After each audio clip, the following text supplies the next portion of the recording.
আমরা যেন শুধু রাজনীতির জন্য রাজনীতি না করি, আমরা যেন শুধু রাজনীতির নামে আমরা শুধুমাত্র আমাদের নিজেদের ভাগ্যের পরিবর্তনের জন্য কাজ না করি। আমরা প্রথমেই আল্লাহ শুকরিয়া আদায় করি যে পবিত্র মাহে রমাদান আমরা বিগত বছর অনেকে পালন করেছে, এই বছর তারা বেঁচে নেই, অথবা অনেকে বেঁচে থাকলেও তারা সুস্থ নেই। আল্লাহ তাআলা আমাদেরকে সুস্থ রেখেছেন। আবার পবিত্র মাহে রমজানের 30টি ইফতার, 30টি সাহারি, 30টি তারাবি আমাদেরকে রাখার মতো তৌফিক আল্লাহ তাআলা এখন পর্যন্ত রেখেছেন। আমরা দোয়া করি আল্লাহুম্মা বাল্লিগ ফি রমাদান, আমরা যেন রমাদানের মধ্যে প্রবেশ করতে পারি সেই তৌফিক আল্লাহর কাছে প্রথম কামনা করছি। দ্বিতীয়ত হচ্ছে রমাদান হচ্ছে, আপনারা জানেন যে ঠিক সামাজিক ইবাদত। আল্লাহ তাআলা প্রত্যেকটি ইবাদতের একটি লক্ষ্য আছে।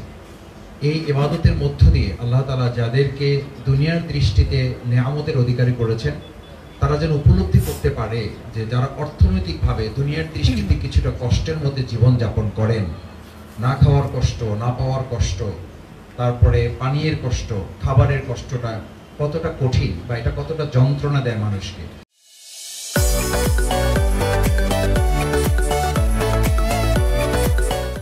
এটা শারীরিকভাবে মানসিকভাবে কতটা মানুষকে অসহায় করে তোলে, এটা বোঝার জন্য আল্লাহ তাআলা এরকম একটি ইবাদতও আমাদেরকে দান করেছেন। সম্মানিত ভাই এবং বোনেরা, সেই জন্য এই ইবাদতের মূল লক্ষ্যই হচ্ছে আমি যেন উপলব্ধি করি আমার যে ভাইটা, আমার যে বোনটা, আমার যে প্রিয় মানুষটা, বা আমার মুসলিম উম্মাহ হিসাবে আমাদের একজন ভাই, সে যদি এরকম দুনিয়ার কোনো কষ্টে থাকে, তাহলে কষ্টটা যেন আমি উপলব্ধি করতে পারি এবং সেই কষ্ট উপলব্ধি করে যেন তার পাশে আমি দাঁড়াতে পারি। এটাই হচ্ছে এই রমাদানের সবচেয়ে বড় ইবাদত। সেই জন্য আমি আপনাদের কাছে আহ্বান জানাতে চাই, আসুন বাংলাদেশ জামাত ইসলামী অন্যান্য বছরও এই কর্মসূচি আমরা পালন করেছি।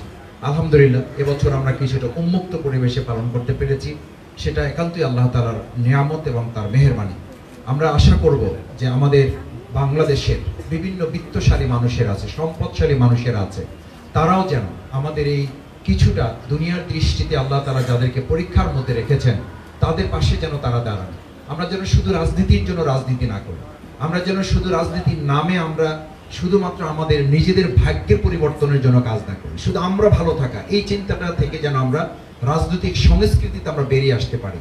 এবং সেই জায়গায় যদি আমরা এটা পারি যে সবাই সবার জন্য, ইন্নামাল মুমিনুনা ইখওয়া, আমরা পরস্পরের ভাই, যদি এটা মনে রাখি, তাহলে তো আমরা আরেকজনের প্রতিহিংসা করতে পারি না, আরেকজনের বিষোদ্গার করতে পারি না, আরেকজনের খারাপটা তো আমার প্রকাশ্যে আলোচনা করতে পারি না। সেই জন্য আমরা অনুরোধ করবো, আসুন পবিত্র মাহে রমাদানের এই শিক্ষা নিয়ে পরস্পরের প্রতি সহানুভূতিশীল হৃদয় নিয়ে আমরা যেন একটা সমাজ করতে পারি, আমরা যেন একটা ঢাকা করতে পারি, আমরা যেন আমাদের প্রিয় মাতৃভূমি বাংলাদেশটাকে রমজানের এই শিক্ষা দিয়ে আমরা পরস্পরের প্রতি মায়া, মহব্বত, ভালোবাসা, মমত্ববোধ, সহানুভূতিশীল একটা হৃদয় নিয়ে, সহিষ্ণুতা নিয়ে, পরমত সহিষ্ণুতা নিয়ে যেন আমরা রাজনৈতিক সংস্কৃতি আমরা দাঁড় করাতে পারি, সেই প্রত্যাশা ব্যক্ত করে আবারও সবাইকে ধন্যবাদ জানিয়ে আমার কথা শেষ করছি। এ পর্যায়ে বক্তব্য রাখার জন্য অনুরোধ করছি বাংলাদেশ জামাত ইসলামী কেন্দ্রীয় কর্মপরিষদের অন্যতম সদস্য, ঢাকা মহানগরী দক্ষিণ জামাতের